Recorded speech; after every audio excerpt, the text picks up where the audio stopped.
How to delete Discord server on PC. Hello everyone, in this video I'm going to be explaining to you how you can delete a server in Discord on your PC. This is a really simple and easy process, so just follow along. At the very left section, you will see all the server that you are connected to. Click on the server that you would like to delete. You can only delete a server if you own the server. If you are not the owner of the server, then you cannot delete it. After that, tap on your server name. Now search for the option Server Settings and click on it. From the left panel, scroll down to the bottom and select the option Delete Server. Tap on it and this kind of menu will open.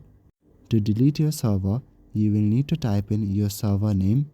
Your server name will be given at the top, so simply copy paste it.